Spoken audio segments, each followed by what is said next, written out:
Ending the scourge that is gender-based violence and femicide is something that everyone should work hard towards. Now, globally, approximately 736 million women have experienced physical and or sexual intimate partner violence, non-partner sexual violence, or both in their lifetime. It is for this reason that the Fix a Woman's Crown Foundation is saying enough is enough. The organization is planning to hit the ground, hosting a 5-kilometer and 10-kilometer walk in order to raise awareness. Foundation President Carol Mutsharini joins me in studio now to tell us more about their initiative. Carol, thank you so much for your time. Let's start by you telling us more about the work that your foundation does. Fix a Woman's Crown Foundation. Obviously putting front and center where you believe the stature of a woman in South Africa should be. Thank you for having me, Marcelle. Fix a Woman's Crown, it's a non-profit organization that supports victims and survivors through the healing journey, with the aim to prevent the transfer of trauma to the next generation. So we don't want victims to bleed on people that didn't cut them, because this GBV thing, it's a never-ending cycle. So as much as now we've got perpetrators and then I'm the victim, I bleed on my son, and then I'm raising another perpetrator. So what we're trying to do, let's heal, and so that I can have a different perspective about myself, a perception about myself, how I look myself and at myself, and how I look at the world at large, so that how I raise this child impacts positively. So that's what we do. We focus mainly on healing and also try to drill down on the effects that gender-based violence have on kids, on the mental psychology and outlook in life. Because it all starts from childhood. If you take into consideration how very violent the incidence of gender-based violence in South Africa is, there is often almost a focus on the wounds, the quite physical wounds that are created. And as if once those wounds have healed, this so-called victim or survivor must move on and life just continues. Or as a society, we just go across the road and keep walking as if we didn't just see this woman being struck by this man, you know, if I could paraphrase that.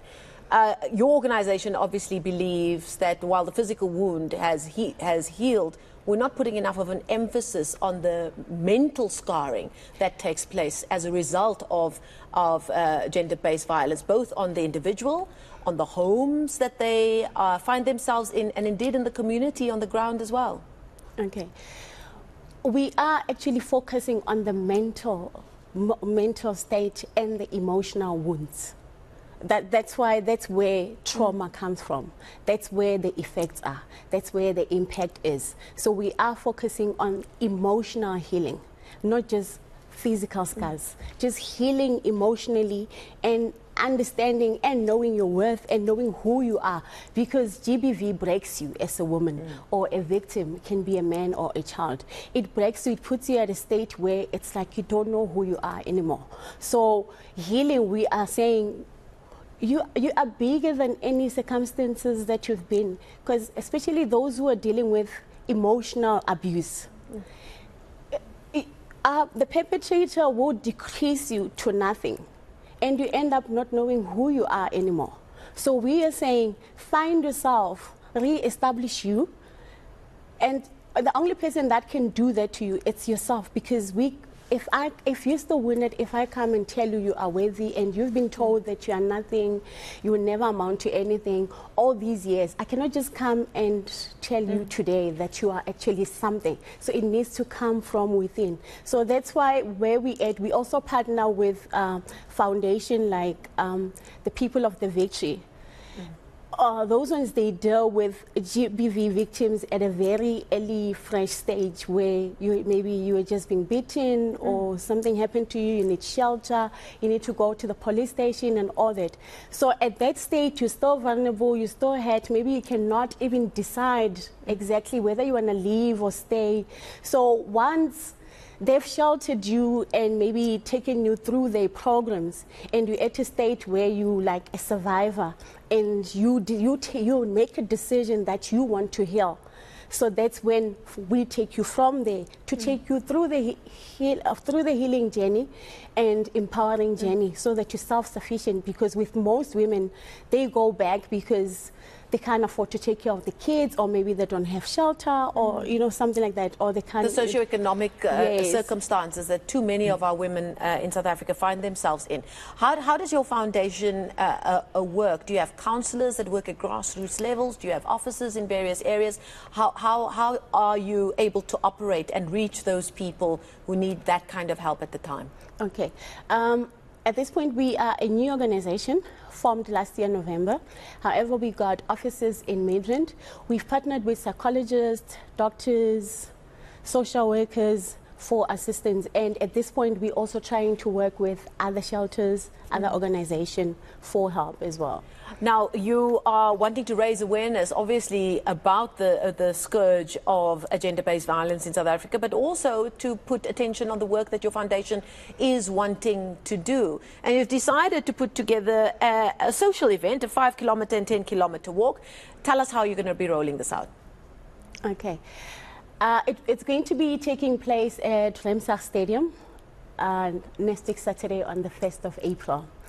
So in the morning, we're going to have a walk from 6:30 to 10 o'clock. And then after that, we have like a full day of entertainment. So we're going to have like your musical items, dancers, posters, because we said we're saying we bring communities together. So we want this to be a family event, a community thing where everybody benefits. So that's why we even have stores. So we also affording, the small businesses opportunities to come and exhibit their businesses, sell food. Even that one day can make a difference. If we can get the stadium packed with 2,000 people, then maybe 100 or 200 of those will be your customer on that day. So we also creating a platform for everyone to benefit. Those kids who dance, sort of recognize talent as well. So we're just trying to make it a beneficial day for everyone, empowering for everyone. Now, where can people find out more if they do want to find out about this event? They can go to our website, our social media pages. And they just Google www.fixawomenscrown.org. fixawomenscrown.org. Fantastic. Yes. And I'm sure they'll find out. And our social media pages, all of them are at Fix a Woman's Crown. Fix a Woman's Crown, you can't get that wrong. And it's the Know Your Worth Health Fun Walk Run happening next Saturday at the Remsag Stadium. Carol, thank you so much for your time and coming to tell us your story, and all the best with the important work that your foundation is aiming to do. All right. Thank you so much for having me.